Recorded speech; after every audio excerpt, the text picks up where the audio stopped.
Amém, querido? Se você puder abrir a sua Bíblia no livro de Coríntios, 2 Coríntios. Vamos ler lá no livro de 2 Coríntios, rapidamente, capítulo 4, versículo 16.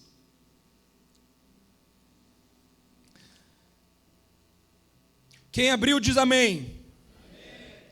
Amém. Então, acredito que a grande maioria, olha, lá em Floripa, a galera, quando a gente prega, quando a gente está aqui falando, eles respondem. Então, eu sei que vocês são curitibanos, mas vamos dar uma treinadinha. Quando eu falar amém, o que vocês respondem? Amém. Ah, isso aí, amém. Então tá, se eu falar alguma coisa engraçada, pode rir. Se eu falar alguma coisa que não tem nada a ver, pode falar pode me vaiar, não tem problema. Mas juntos, nessa noite, nós vamos mergulhar na presença de Deus, vamos ver aquilo que o Espírito Santo tem para fazer aos nossos corações. Ali em 2 Coríntios capítulo 4, versículo 16, diz assim: portanto, não desanimemos, ainda que o nosso exterior esteja se desgastando, o nosso interior está em plena renovação, dia após dia, pois as nossas aflições, leves e passageiras, estão produzindo para nós uma glória incomparável e de valor eterno. Sendo assim, nós não fixamos os nossos olhos nas coisas naturais e naquilo que é perecível, mas e naquilo que não se pode enxergar, mas nos elementos que não são vistos, pois os visíveis são temporais, ao passo que os que não se veem são eternos. Amém, queridos? Deus está levantando aqui uma geração online, que é uma geração de jovens, uma geração de pessoas, de homens e mulheres, que não se baseiam no natural, que não colocam os seus olhos nas coisas naturais, que não baseiam os seus sonhos, que não baseiam a sua vida no natural, mas que colocam os seus olhos, o seu objetivo de vida, o seu propósito está naquilo que é atemporal, naquilo que é eterno. Amém, queridos? Deus está levantando uma geração no Brasil de jovens assim. Deus tem feito um rebuliço nas igrejas, Deus tem mexido nos corações dos pastores, nos corações das igrejas, para levar os seus jovens, para levar a sua igreja a um lugar onde nada mais importa. Telefone não importa, roupa não importa, sucesso profissional não importa, dinheiro não importa, nada importa. Mas os nossos olhos estão colocados naquilo que é eterno, naquilo que é imperecível, naquilo que não se passa. E sabe, queridos, esses dias nessa conferência, você vai ver que Deus ele vai tirar os seus olhos dessas coisas muitas vezes naturais que nos consomem, que consomem as nossas vidas, e Ele vai ajustar o nosso foco. Amém, queridos? Ele vai ajustar o nosso foco para aquilo que é eterno, para o reino de Deus, para os céus. Amém, queridos? Nós vamos colocar os nossos olhos em Deus nesses dias. Amém? Quando nós estávamos aqui no momento de louvor, Deus ministrava ao meu coração, e até mesmo hoje à tarde também orando, pela conferência, por hoje à noite, pela vida de cada um de vocês. Deus falava muito ao meu coração, e uma das coisas que Deus me deu, uma visão hoje à noite que Deus me deu, enquanto nós louvávamos, eu via nesse terreno, nessa construção que vocês estão construindo, pastores, eu quero submeter essa palavra a vocês, mas eu via uma grande fogueira, muito grande, muito, e era como se esse fogo, ele começasse cada vez a ficar mais forte, era um fogo muito, muito forte, e desse lugar de fogo, haviam madeiras que estavam fazendo parte dessa fogueira. E geralmente quando a gente usa esse exemplo de uma fogueira, e a gente fala que quando você tira uma brasa da fogueira, ela vai se apagar. Mas era engraçado que quando nós estávamos orando, eu via pedaços de madeira sendo retirados dessa fogueira e sendo lançados em lugares de trevas. E ao invés dessas madeiras se apagarem, é como se elas incendiassem outros lugares. E o Senhor me ministrava ao meu coração, e isso é algo que eu já estava orando por vocês. E eu quero orar sobre isso nessa noite também, porque eu sinto que muitos jovens aqui têm um chamado missionário, têm um chamado que Deus, não apenas para as nações, não apenas para ir ao Brasil, mas aqui nesta cidade, São José dos Pinhais, Curitiba, Deus quer te levar a lugares onde você não imagina, lugares de trevas, talvez na sua universidade, no seu trabalho, na sua família, e como uma chama, você vai começar a lançar o fogo do Espírito Santo nesses lugares, e essa casa será conhecida como uma fogueira. E sabe, queridos, queridos, algo que muito forte, e eu quero submeter essa palavra aos pastores, mas Deus ministrou muito forte ao meu coração, que esse será um lugar onde muitas pessoas, muitos cristãos, até mesmo de outras igrejas nessa região, até mesmo de outras igrejas no Brasil, chegarão nesse lugar com muitos problemas de tentação. Problemas de tentação que não conseguem vencer tentações, não conseguem vencer pecados nas suas vidas. Líderes, até mesmo pastores, eles vão chegar nesse lugar, e esse fogo, ele vai tomar conta dessas pessoas de uma tal forma, que vai incendiar esse Espírito Santo, né, essa presença tão linda do Espírito Santo, e sabe, queridos, vai incendiar essas pessoas, que eles vão sair daqui sãos, saudáveis, e sabe, essa igreja será conhecida como uma igreja onde as pessoas falarão, eu vou lá com o pastor Márcio, com a pastora Nene, eu preciso de cura, eu preciso vencer essa área que eu não tenho conseguido. E queridos, somente de pisar nessa igreja, as pessoas serão tremendamente transformadas pelo fogo do Espírito Santo. E isso começa em você. Isso começa nessa geração. Isso começa com jovens. Sabe, queridos, como essa casa de oração que vocês têm feito, essa sala de oração, são jovens que se dispõem a gastar horas na presença de Deus, clamando pelo fogo do Espírito Santo. É isso que Deus vai fazer nesses dias.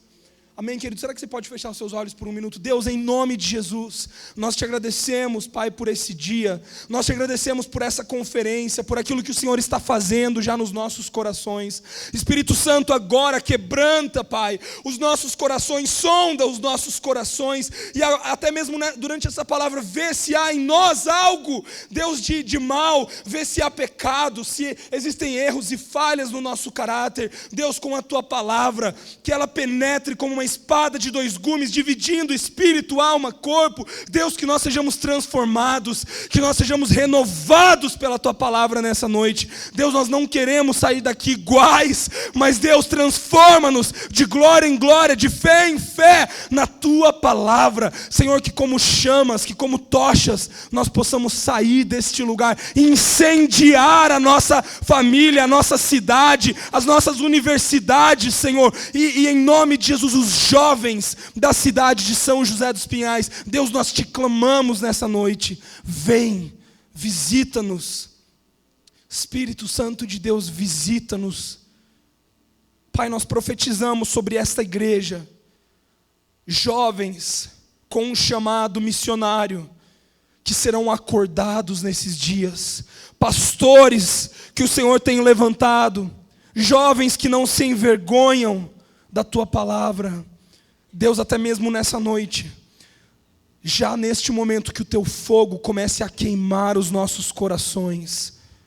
Deus, quebra tudo aquilo que impede a Tua presença nessa hora, e flui nessa noite, Espírito Santo de Deus, em nome de Jesus, amém. Amém, queridos. Bom, então, como o pastor Oca disse, meu nome é Gabriel, sou de Florianópolis, Santa Catarina, da igreja Ina Floripa. Eu não sei se o pastor Oca conseguiu as fotos para eu passar, só para mostrar para vocês. Essa primeira foto é da minha esposa, Paula, que está grávida e é linda, maravilhosa também, assim como o Mateus disse aqui do pastor, né? Brincando com a pastora Nani, mas eu amo muito a minha esposa também. Ela não pôde estar aqui, mas mandou um beijo para vocês, um abraço. E essa próxima foto é da minha linda Alice, que ainda está ali na barriga da minha esposa, mas bem fofinha, né? Tem os lábios da mãe já, dá vontade de apertar essa criança, né? E estamos muito ansiosos para o nascimento dela. Creio que vai ser uma profeta de Deus, uma mulher de Deus, assim, tremenda, né? Muita expectativa para a chegada dela. Amém. Quantos aqui conhecem pessoas, amigos, talvez, se quiser parar essa musiquinha, pode parar, tá? Quantos aqui conhecem pessoas... É que eu não gosto muito de ministrar com musiquinha, mas valeu. Quantos aqui conhecem pessoas sem noção? Se você pode levantar sua mão, seu amigo não vai saber que é ele, ao seu lado, que você está se referindo. Quantos aqui conhecem aquelas pessoas que falam as coisas erradas, na hora errada, para as pessoas erradas? Se você é uma dessas pessoas, né, você fica meio quietinho aí no seu lugar, mas enfim...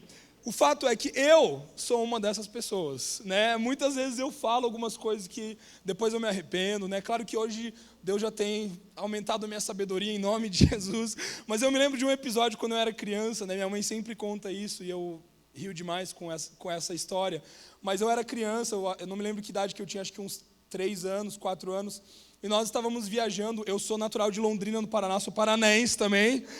E mudamos para Floripa 10 anos atrás, mas eu sou paranaense. Enfim, estávamos ali indo para uma viagem, não me lembro qual era o destino, e estava minha mãe, minha avó, o meu pai e um irmão da igreja foi, né, nos levar. E daí, né, no caminho, aquele irmão corria, fazia ultrapassagens, e a minha mãe e minha avó assim, se apertando ali atrás, né? Daí, beleza, daí paramos num posto, e o cara falou, vou no banheiro. Quando ele foi no banheiro, minha mãe e minha avó, Paulo, meu Deus do céu, você tem que pegar o volante, porque esse cara, ele é um barbeiro, não dá mais para dirigir, não dá mais para ele dirigir, você tem que pegar o volante, porque a gente está quase morrendo aqui atrás, e começaram a reclamar do cara, beleza, e eu quietinho lá atrás, né? Chegou o cara de novo, né, do banheiro, e daí o meu pai já estava ali sentado, né, na frente. E daí o cara, não, pastor, que isso, deixa que eu dirijo. Começou a tirar meu pai, não, deixa que eu dirijo. Daí ficou aquela situação chata, ele pegou a chave da mão do meu pai, já sentou, já ia começar a arrancar o carro, daí todo mundo quieto. Daí eu virei e falei assim, ô tio, o negócio é o seguinte, enquanto você saiu para ir no banheiro, minha mãe e minha avó ficaram reclamando que você dirigia mal, que elas estavam com medo, é melhor você deixar meu pai dirigir. Bom, enfim, quantos aqui já tiveram situações chatas como essa, em que você falou alguma coisa errada na hora errada, ou talvez um amigo seu fez isso, né? Eu já participei de muitas situações como essa. Bom, eu queria falar nessa noite sobre um dos discípulos de Jesus, que era um cara meio sem noção assim também, e muitas vezes nós também somos como esse cara, que é Pedro. Não sei quantos de vocês conseguem se identificar com Pedro, mas Pedro era um dos discípulos de Jesus, um cara muito forte, um cara de opinião forte, mas que às vezes era meio sem noção.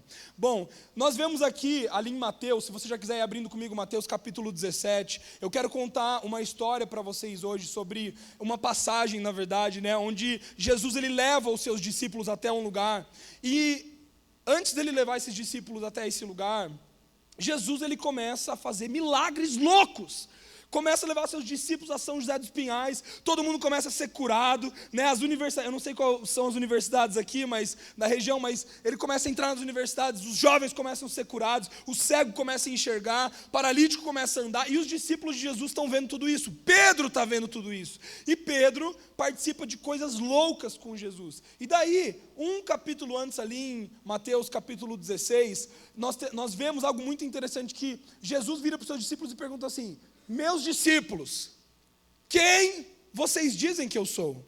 Né? Eu sei que a multidão, as pessoas têm dito muito a meu respeito, mas quem vocês dizem que eu sou? Ou seja, Jesus estava perguntando para eles, qual é a revelação que vocês têm sobre a minha pessoa? O que vocês entendem pelo meu ministério? O que vocês entendem pela pessoa de Jesus Cristo? E daí, todos os discípulos começam a debater, uns estão dizendo que você é mestre, uns estão dizendo que você é como Elias, uns estão dizendo que você é um profeta, né? E eles começam a debater esse assunto, e de repente Pedro vira e diz, tu és Cristo, o Filho do Deus vivo. E Jesus vira para Pedro e diz, Pedro, essa revelação que tu tivestes não foi humana, não veio do homem, mas foi o Deus, o próprio Deus vivo que te revelou, que te trouxe esta revelação.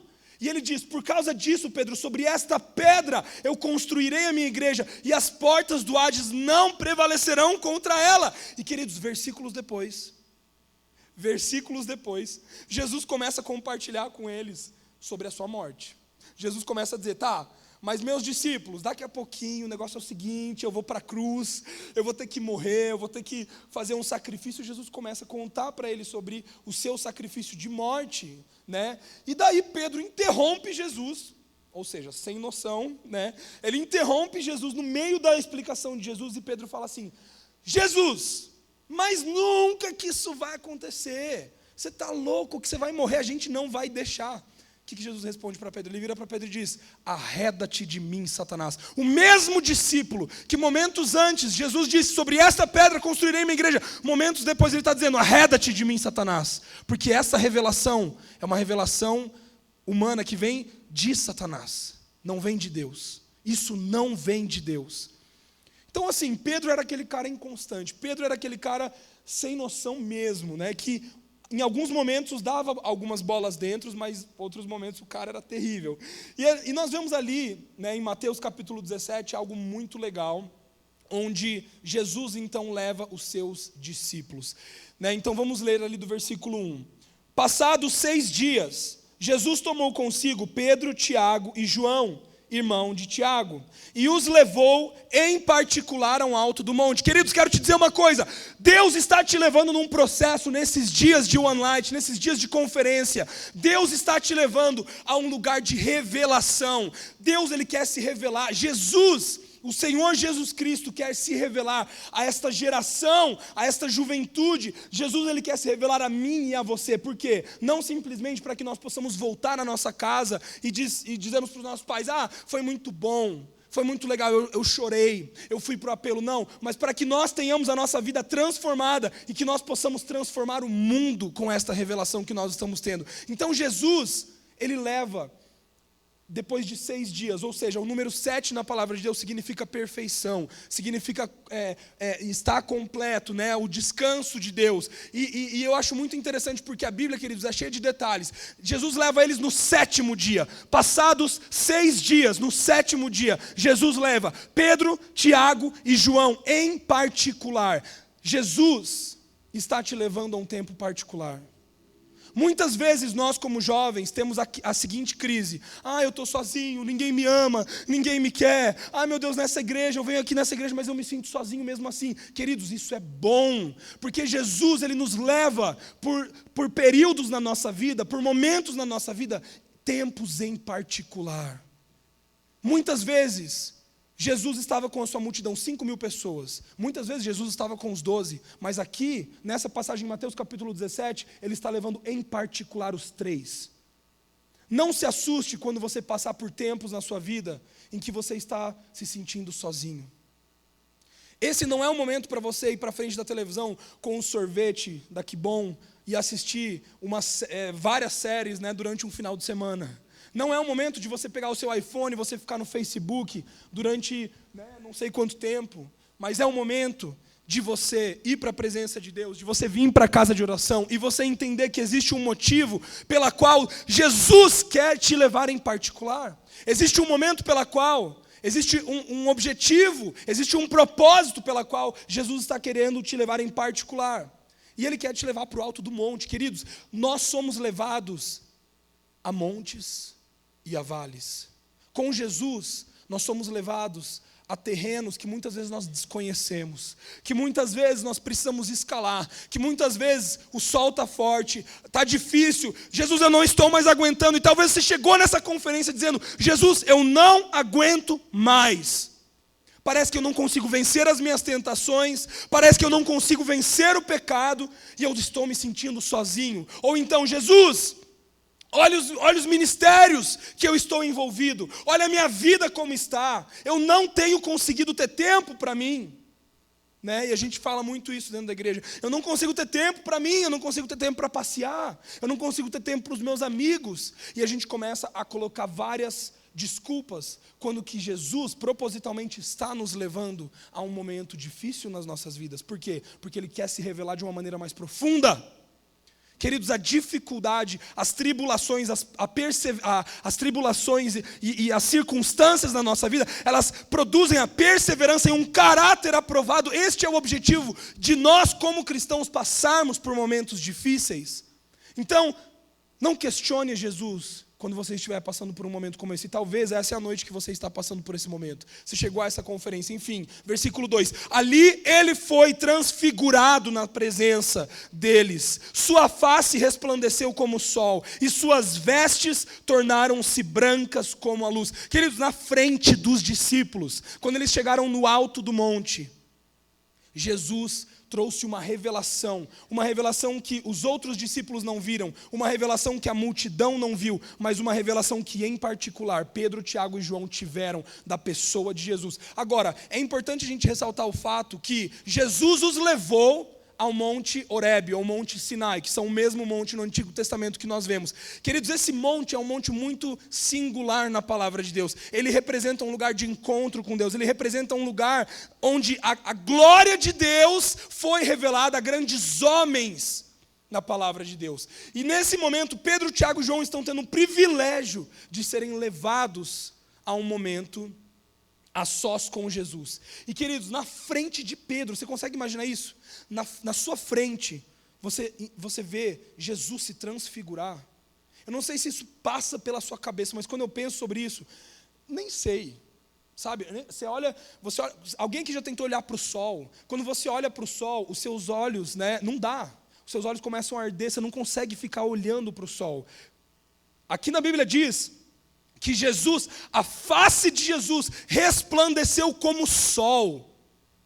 Ou seja, Jesus ele trouxe uma revelação específica, uma revelação individual, uma revelação especial, uma revelação profunda para os seus discípulos, Pedro, Tiago e João. E era uma revelação que tinha um propósito. Queridos, deixa eu te dizer uma coisa. Jesus te trouxe para essa conferência, você não decidiu estar aqui. Você não pagou para estar aqui. Você não está aqui porque um amigo te convidou.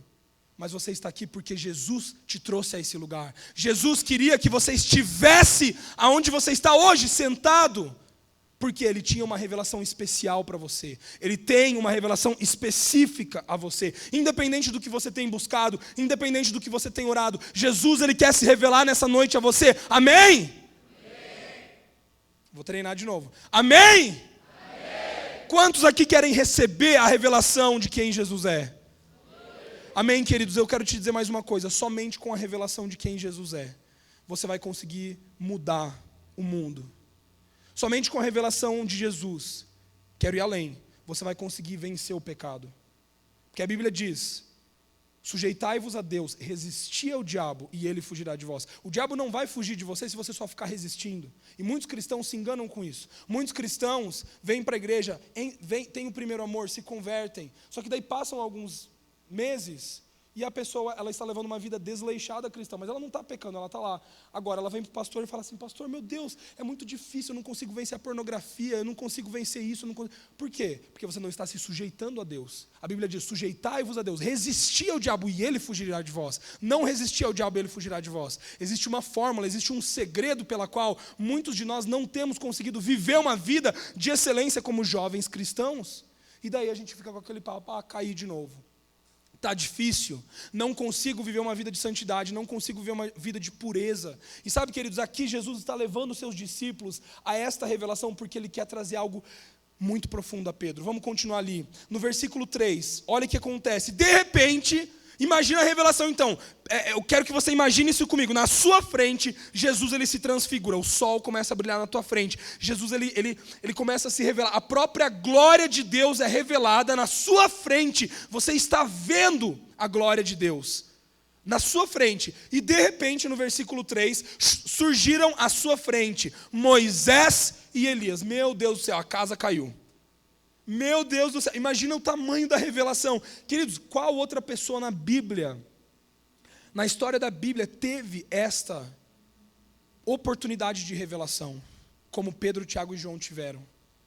De você presenciar uma transfiguração da pessoa do próprio Deus, de você enxergar a glória de Deus, de você ter a revelação de Moisés e Elias na sua frente. Agora, queridos, nós temos esse privilégio hoje em dia, sabia? E eu quero ir mais a fundo com você.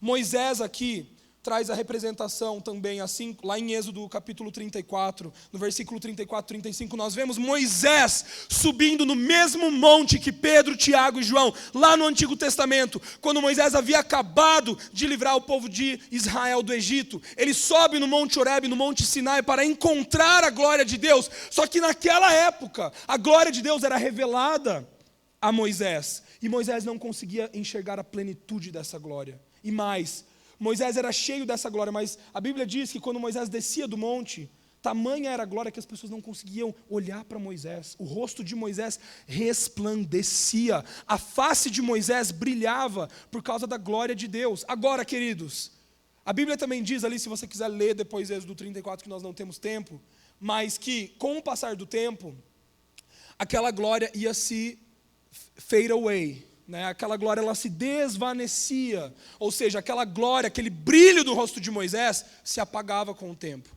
E o que Moisés fazia? Moisés colocava um véu no seu rosto, para que as pessoas não vissem que a glória estava acabando, para que as pessoas não se assustassem, porque muitos não conseguiam enxergar, e também para que as pessoas não notassem quando Moisés estava seco.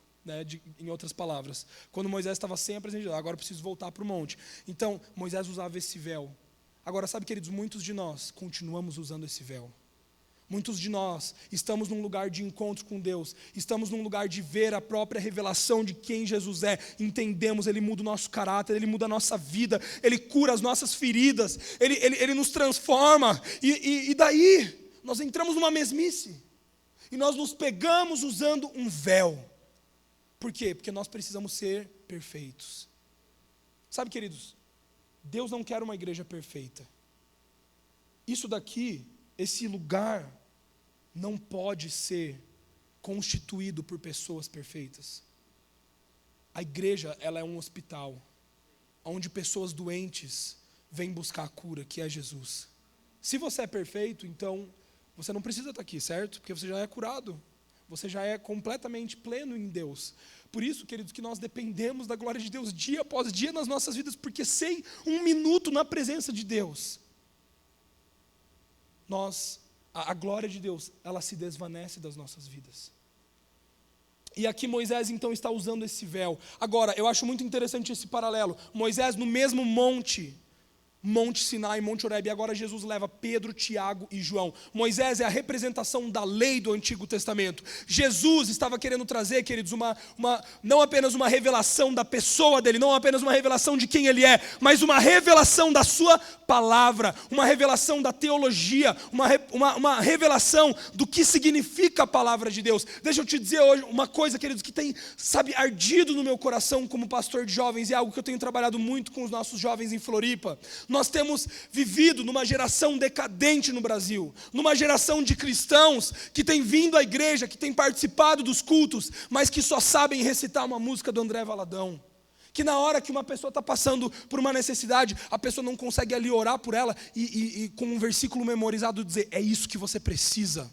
Você precisa deste alimento da palavra de Deus. E você recitar um versículo, por quê? Porque você não tem decorado.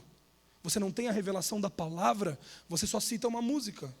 Ah não, queridos, nós seremos um agente de milagres. Você é um agente de milagres em nome de Jesus. Deus te abençoe. A Bíblia diz que a verdade, conhecereis a verdade e a verdade nos libertará. Que a fé vem pelo ouvir e ouvir da palavra de Deus, não ouvir de uma música gospel, não ouvir uma pregação de algum pastor. Mas nós, eu e você, como jovens, como cristãos, precisamos aprender a entender a palavra de Deus. Jesus quer trazer uma revelação profunda sobre a sua palavra. Quero dizer uma coisa mais para você. Muitos cristãos têm estudado vestibular. O cara é o melhor no vestibular. O cara entra numa faculdade de medicina, o cara entra numa faculdade de engenharia. O cara, ele se racha na faculdade, na universidade. Ou então, você compra um carro novo, e nesse carro novo tem um manual. Você lê o manual de cabo a rabo, porque você idolatra aquele carro, você limpa aquele carro, né? As mulheres, eu sei que aqui, eu ia dar um exemplo, mas né, não sei quantas mulheres fazem isso, jovens, né? Mas você pega um livro de receita, você lê aquele livro de receita, você vê as comidas, eu não sei mais o que mulher vê, pega tititi, sei lá, aquelas revistas de coisa, e você lê aquela revista e você sabe tudo de moda, você sabe tudo sobre as últimas roupas, tudo sobre a mulher, a atriz e tal, mas da Bíblia, nós não conhecemos nada. Da Bíblia você não consegue me dizer algo profundo sobre... A gente tem uma conversa como cristãos, e o que sai da sua boca é apenas minisséries, seriados, modelos de iPhone, Instagram de tal pessoa, Facebook de tal pessoa, e não existe solidez, não existe revelação da palavra. Então Jesus leva aqui Pedro, Tiago e João porque ele quer trazer uma revelação sobre a palavra de Deus. Queridos, nesses dias, nós precisamos ser jovens, exímios na palavra de Deus, amém? Jovens que amam a palavra de Deus, jovens que leem a palavra de Deus, jovens que memorizam a palavra de Deus, que não são enganados por qualquer vento de doutrina, que não são enganados por qualquer fermento de doutrina que é lançado, mas jovens que conhecem, eu conheço a palavra de Deus, eu sei em quem eu creio, por que eu creio e naquilo que eu creio. Eu tenho Jesus em mim, não por uma frase, mas porque eu vivo a palavra de Deus, eu pratico a palavra de Deus.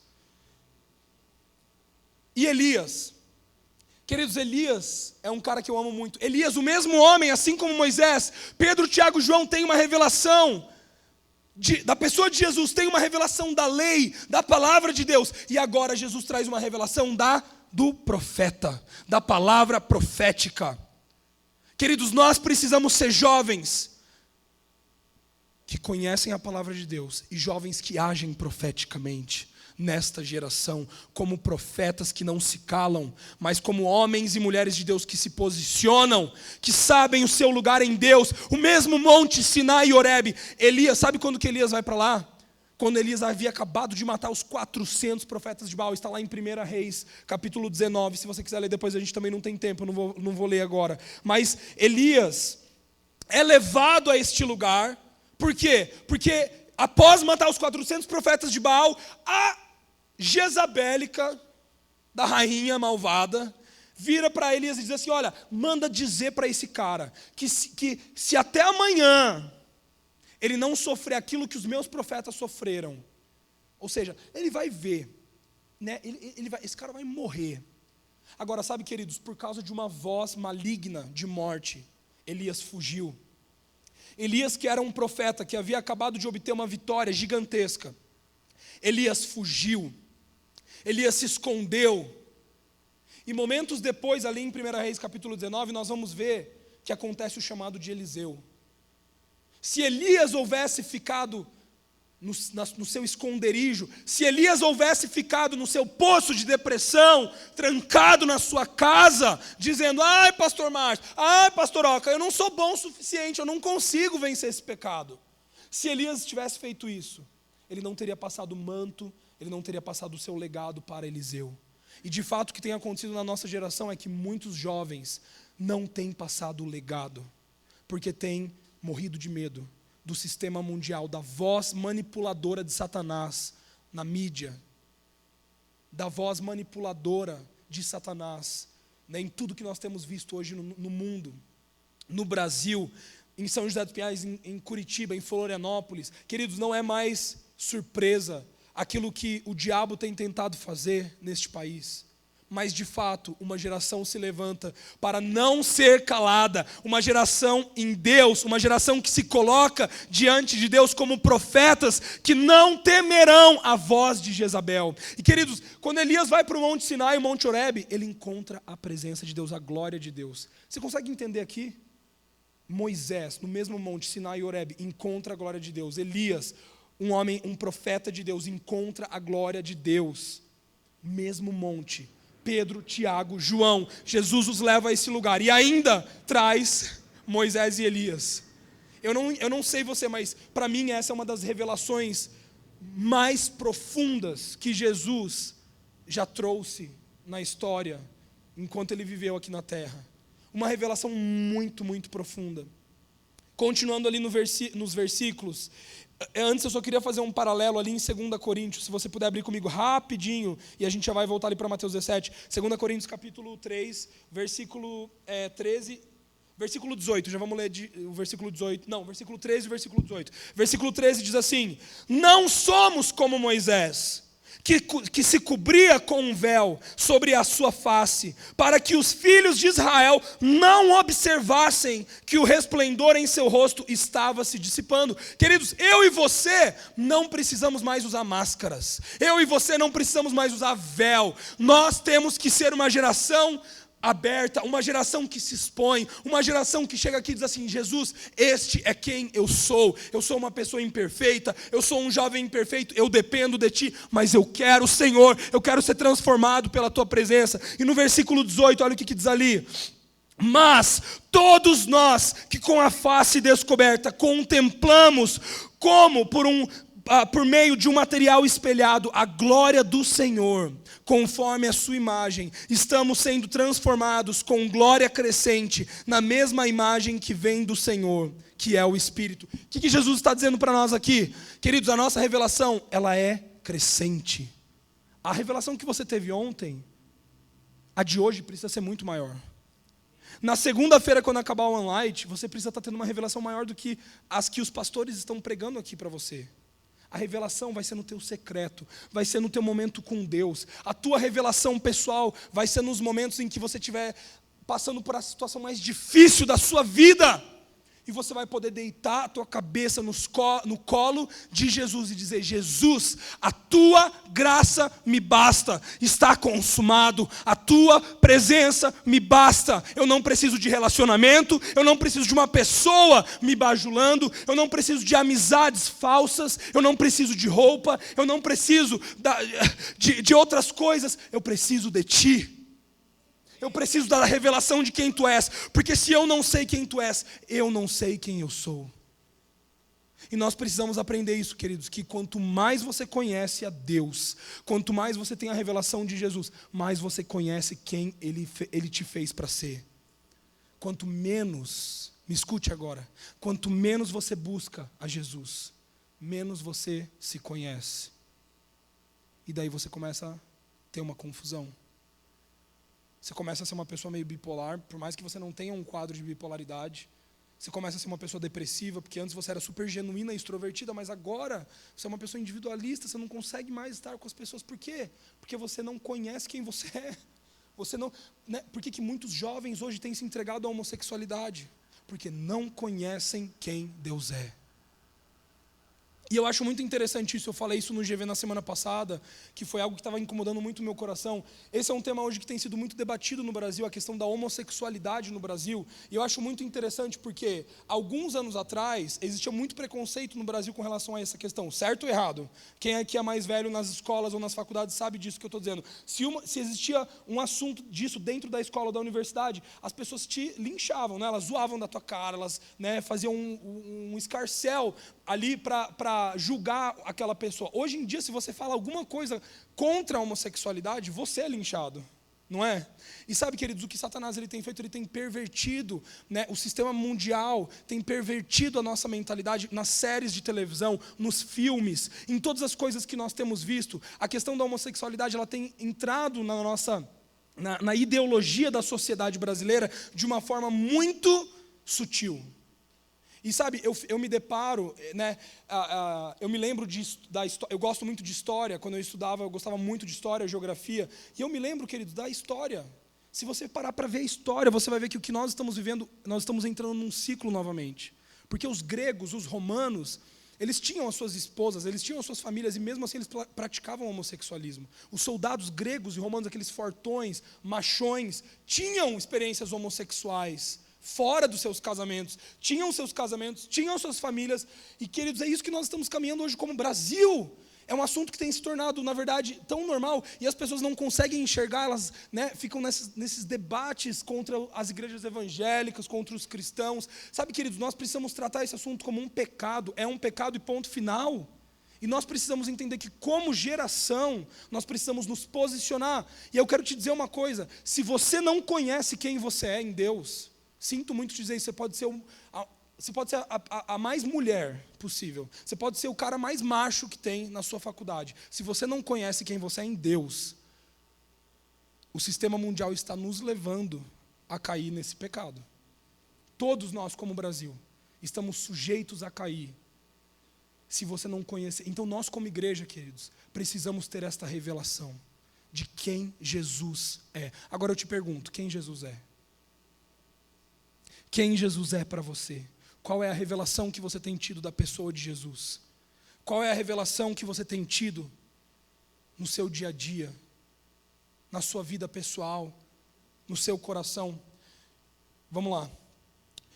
E aí, no meio dessa revelação maluca que Jesus está apresentando para Pedro, Tiago e João, a revelação de Moisés e Elias, da lei e do profético, né? Jesus dizendo, trazendo uma revelação: olha, discípulos, eu quero que vocês sejam exímios na palavra de Deus, eu quero que vocês sejam mestres, eu quero que vocês preguem, eu quero que vocês conheçam a Bíblia de cabo a rabo, mas eu também quero que vocês sejam proféticos, eu quero que vocês tenham atitudes proféticas, eu quero que vocês expandam o reino de Deus profeticamente, eu quero que vocês tenham uma revelação de quem eu sou. Jesus está se revelando. No meio dessa revelação, olha o que acontece no versículo 4. Pedro, diz ali, expressando-se Pedro, ou seja, em outras palavras, sendo inconveniente Pedro, ele interrompe Jesus, e ele diz assim: Jesus, é muito bom estarmos aqui. Olha, está tão bom, Jesus, vamos construir 3 tendas. Uma para você, uma para Elias e uma para Moisés. Jesus, pode deixar que eu faça. Ó, eu já estou tendo a ideia, eu já estou tendo todo o parâmetro, a gente pode fazer isso, uma tenda bem legal com LED de fundo. E daí, você, Jesus, na hora que você fizer assim, daí o LED acende, a fumaça acende. E daí Moisés e Elias fazem uma coisa. E Pedro já estava começando a preparar tudo. E sabe, queridos, muitas vezes eu e você interrompemos a revelação de Jesus nas nossas vidas. Muitas vezes eu e você nos preocupamos muito mais com aquilo que nós construímos, naquilo que nós podemos construir com a nossa própria força. E nós acabamos interrompendo o trabalho de Jesus nas nossas vidas. E eu não estou falando aqui com apenas membros, eu estou falando aqui com líderes, com coordenadores, com supervisores. E eu digo que essa palavra é para mim, com pessoas que estão ativamente no ministério. Pedro era um discípulo de Jesus. E sabe, queridos, muitas vezes nós caímos no erro de querer fazer o trabalho de Jesus. Muitas vezes quando a gente não vê um negócio acontecendo, eu sei porque eu sou assim, a minha personalidade é assim, o negócio tem que acontecer, se não acontece, vou dar um jeito de acontecer. E isso muitas vezes impede Jesus de se revelar. Isso muitas vezes impede, e ali naquele momento Pedro, ele está dizendo, Jesus, deixa comigo, deixa que a resposta eu tenho. Sabe, queridos, muitas vezes nos nossos problemas, quando nós passamos por problemas na nossa vida, que você não sabe a resposta, você diz assim, Deus, como que eu vou sair disso? Deus, como que eu vou, Deus, eu quero ser um missionário, eu quero ir para as nações, mas como que eu posso fazer? E você tenta interromper Jesus. Você começa a fazer tudo com a sua própria força. E olha o que acontece ali no versículo 5. Enquanto Pedro ainda estava falando, uma nuvem resplandecente os envolveu, e dela emanou uma voz dizendo, este é o meu filho amado, em quem eu me regozijo, a ele atendei. Em outras versões diz, a ele ouvi. Queridos, Deus precisou mandar uma nuvem para cegar Pedro, Tiago e João. Quero dizer uma coisa para você. Muitas vezes Deus envia nuvens para te cegar, para que você volte a prestar atenção nele. Muitas vezes você está tão ocupado com o seu sucesso ministerial, muitas vezes você está tão ocupado com o seu sucesso profissional, aonde você vai chegar na sua carreira profissional. Muitas vezes você está tão ocupado no seu relacionamento com aquela menina, com aquele menino. Muitas vezes você está tão ocupado com os seus sonhos, com os seus projetos, que Deus precisa enviar uma nuvem para te cegar. Trazendo para a nossa realidade de hoje, muitas vezes Deus permite situações acontecerem na nossa vida, como por exemplo, uma perda de um ente querido. Como por exemplo, você ter uma dificuldade financeira como você nunca teve antes. Como por exemplo, até mesmo uma enfermidade. Como talvez algo que você diga, meu Deus, eu estou cego. Pastor Márcio, Pastor Elaine, eu estou me sentindo cego, eu já não sei mais o que fazer. E você se encontra nesse lugar. Quero contar um testemunho para vocês, e eu já vou finalizar minha palavra, porque eu acho que eu já passei do meu tempo, mas um testemunho muito legal que aconteceu comigo e minha esposa no ano passado. Nós temos uma escola em Florianópolis, e no final do ano nós fazemos algumas viagens missionárias, e ano passado, antes do pastor Márcio e da pastora Anaíne irem ministrar na nossa igreja, na GVConf, nós fizemos uma viagem missionária para a China, nós levamos 16 dos nossos jovens para lá, e nós fizemos uma viagem, queridos, foi uma viagem assim tremenda, meu Deus, assim, ó, Deus agiu muito naquele lugar, né? Quero contar 2 testemunhos então, mas bem rápido, porque um puxa o outro. Então, um dos casos que aconteceu lá, que você sabe que as pessoas, elas não, na China, não em Hong Kong, porque Hong Kong é uma parte separada da China. Então, a China, você não pode fazer cultos cristãos, você não pode ter Bíblia, as pessoas não conhecem quem Jesus é, as pessoas não têm uma revelação de quem Jesus é. E nessa missão que nós fizemos, nós chegamos por Hong Kong, tivemos um encontro com um pastor ali, e ele nos deu 50 Bíblias, nós enfiamos nas nossas malas, né, cruzamos a fronteira sem ninguém saber, assim foi na fé, orando, para que nós não fôssemos pegos, né, e entramos no país, fomos para Beijing. Quando nós chegamos em Beijing, a nossa missão era encontrar jovens universitários, nós íamos nas universidades, porque já havia uma equipe missionária lá dos Estados Unidos, e nós íamos então nessas escolas, e eles faziam encontros em alguns cafés, e eles chamavam esses jovens, eles falavam, vão ter alguns jovens brasileiros, e eles vão compartilhar um pouco da cultura deles, você não quer ouvir? E daí chamava esses jovens, eles iam para o café, e lá a gente compartilhava da nossa cultura, que é a cultura do reino de Deus, e a gente apresentava Jesus para essas pessoas. Num dos testemunhos, nós chegamos lá, E a minha esposa, meu Deus, se ela estivesse aqui, mas um dia ela vai estar aqui em nome de Jesus. E nós chegamos nesse lugar, nós fomos num café, havia 20 jovens que foram convidados, e tinha uma menina que se chamava Barry, uma menina de cabelo curtinho e tal, era jovem universitária, e ela estava ali. E a minha esposa começou a compartilhar o testemunho dela, né, dela para essa menina. E começou a contar, e daí no meio do testemunho ela começou a falar de Jesus. Quando ela começou a falar de Jesus para essa menina começou a chorar, muito. E daí ela começou a chorar, e minha esposa falou, tá, Barry, por que você está chorando? Eu quero entender por que você está chorando. E ela falou assim, olha, Paula, há mais ou menos, não me lembro agora se foram 2 meses ou 3 meses atrás, alguns meses atrás, que eu tenho sonhado. Eu tenho tido um sonho, que eu estou num quarto escuro, que eu estou depressiva, chorando, e realmente isso é a condição da minha vida. E de repente, começa a vir um homem na minha direção, todo vestido de branco, e junto com esse homem vem uma luz. Mas o meu sonho parava aí. Há 2 noites atrás, eu sonhei esse mesmo sonho, só que quando esse homem começou a chegar perto de mim, vinha uma menina, e junto com essa menina um grupo de alguns jovens. E essa menina, ela me apresentava quem era esse homem. E quando ela me apresentava esse homem, tudo se transformava em luz no meu quarto. E eu podia sentir a alegria de Deus. E ela falou, é esse o homem! Esse homem é Jesus! É esse o homem que eu tenho sonhado! É esse o homem que vai tirar minha tristeza. E sabe, queridos, aquele foi um momento tão lindo, né? Nós choramos, nós demos uma Bíblia para aquela menina. Ela nunca tinha ouvido falar de quem era Jesus, ela não tinha ouvido falar sobre o que era uma Bíblia.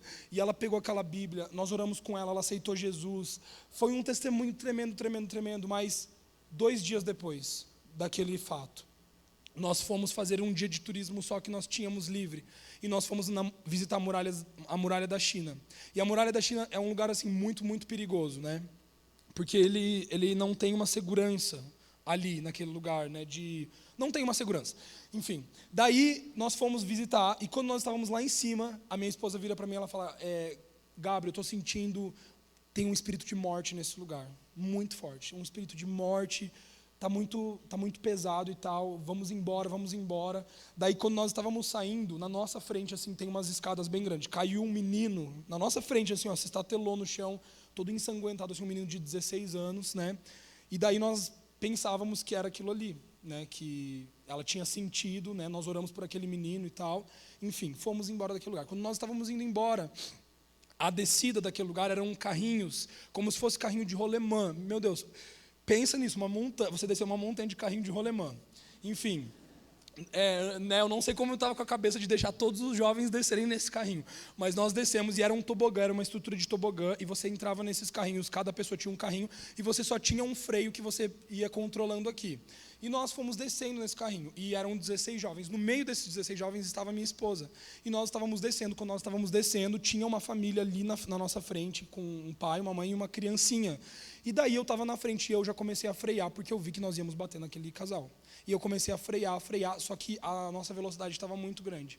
Enfim, nós não conseguimos frear, foi um carrinho atrás do outro, foi batendo, e a minha esposa que estava no meio, ela foi literalmente esmagada. As suas pernas e a sua coluna foi esmagada. E naquele momento ali que nós estávamos ali naquela montanha, ninguém falava inglês, né? Só chinês, e eu não falo chinês, então a gente não conseguia se comunicar. E no momento que aconteceu o acidente, a minha esposa instantaneamente começou a chorar, e ela começou a dizer, Gabriel, eu não consigo respirar. E ela não conseguia respirar, e ela começou a chorar, e aquele negócio, no início estava tranquilo, né? Eu falei, não, em nome de Jesus, foi só uma batida e tal, e a gente começou a orar. E daí a coluna dela doía, e daí a gente tentava deitá-la. Quando a gente deitava ela literalmente não respirava, ela ficava assim, ó, e não saía ar. E daí, enfim, só para resumir essa história, no meio do caminho para o hospital, ela desmaiou algumas vezes, né? Umas 8 a 10 vezes ela desmaiava. E nesses desmaios, nos primeiros desmaios, ela desmaiava e eu batia no rosto dela para ela acordar. No meio desses desmaios, o primeiro desmaio mais sério, quando ela voltou, ela começou a dizer, eu estou sentindo muito frio, eu não estou conseguindo sentir minha perna, não estou conseguindo sentir o meu braço. E a gente começou a colocar várias blusas nela e ela, eu estou sentindo muito frio, e desmaiou novamente.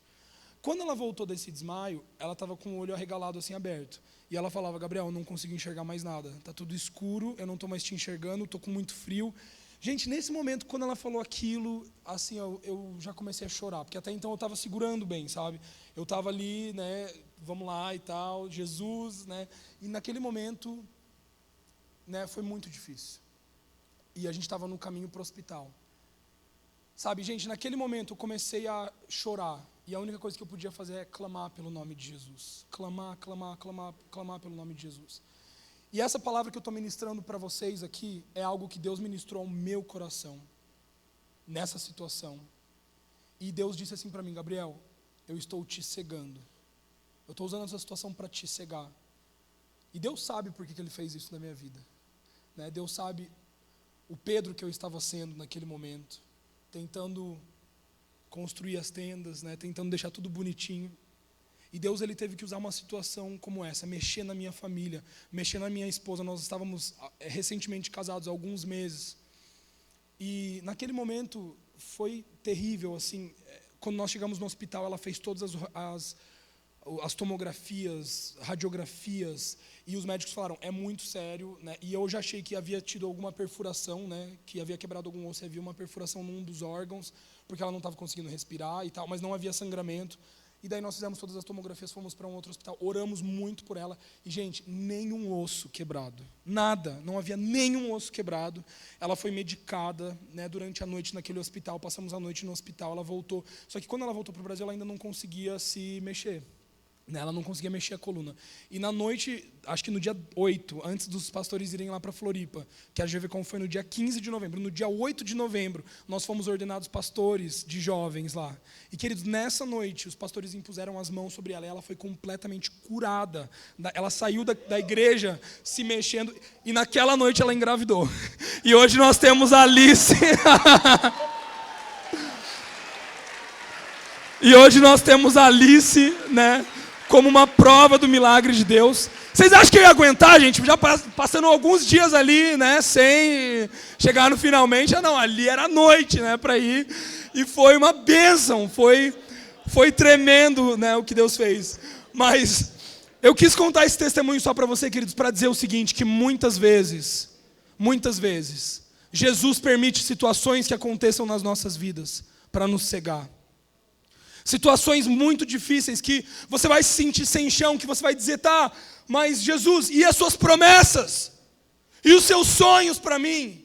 E aquilo que o Senhor havia prometido parece que está tão difícil de alcançar. Sabe, parece que não chega. Parece que todas as circunstâncias estão lutando contra.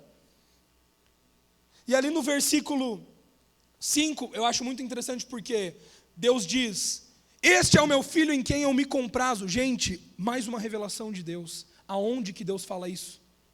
No batismo de Jesus e na crucificação. Pedro, Tiago e João têm o privilégio de ter essa revelação, de o céu se abrirem e o próprio Deus dizer: este é o meu filho em quem eu me comprazo. Eles tiveram uma revelação muito profunda de Deus. E naquele momento Deus diz: a ele ouvi.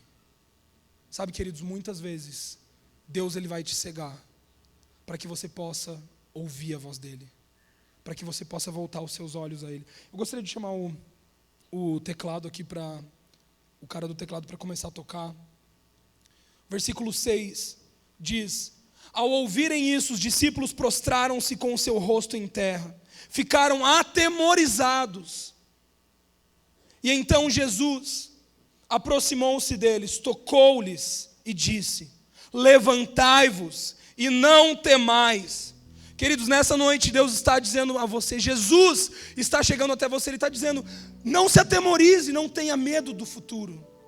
Sabe, está difícil, os sonhos são muitos, os propósitos são muitos, parece que você não tem conseguido enxergar, mas não temas. Sabe, muitas vezes, queridos, o estar cego traz um medo. Sabe que o apóstolo Paulo, ele nasceu conhecendo a palavra de Deus.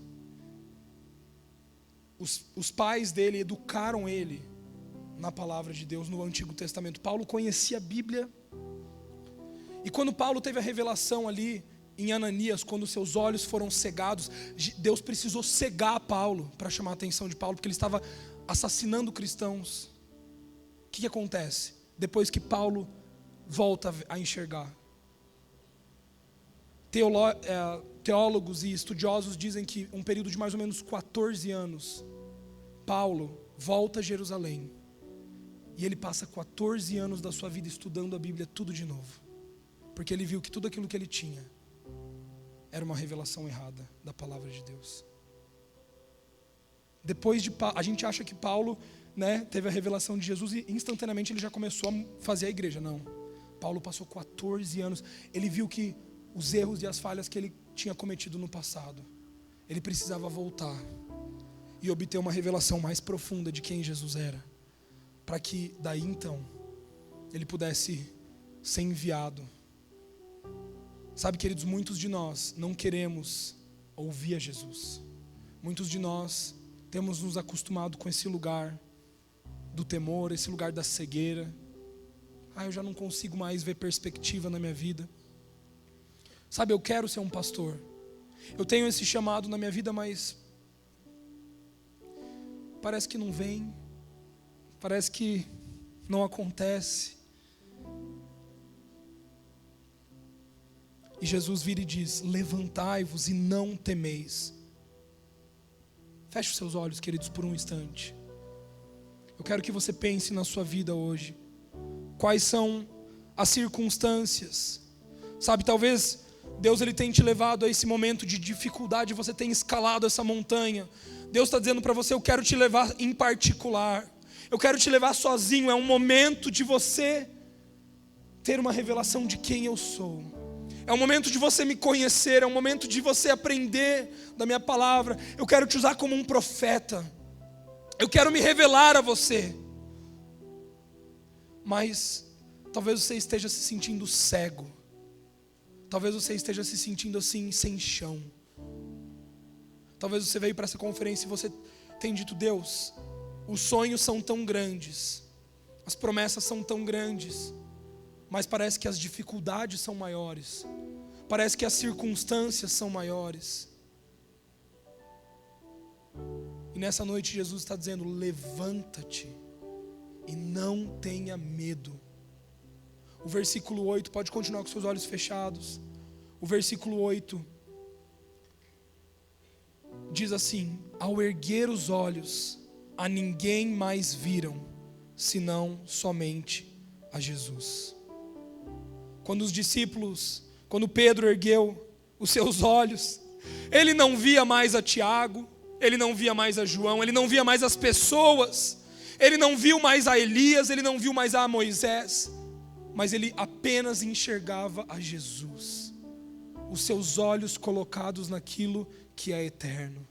Os seus olhos foram virados, foram chamados para aquilo que é eterno. Sabe, queridos, nós precisamos voltar os nossos olhos ao Senhor. Muitas vezes nós temos corrido atrás das promessas, muitas vezes nós temos corrido atrás das bênçãos, muitas vezes nós temos corrido atrás de fazer tudo tão bem feito, tudo tão perfeito, mas nós temos esquecido de olhar para o único, de olhar para a única pessoa que pode nos trazer a esperança, de olhar para a única pessoa que pode nos trazer um futuro perfeito. Nós esquecemos de olhar para Jesus. E nós temos sido jovens consumidos pelo medo, jovens consumidos pelo temor, jovens que têm permanecido na cegueira, que não querem voltar a enxergar. Sabe, queridos, nessa conferência, nesses dias, Jesus quer voltar os seus olhos a Ele.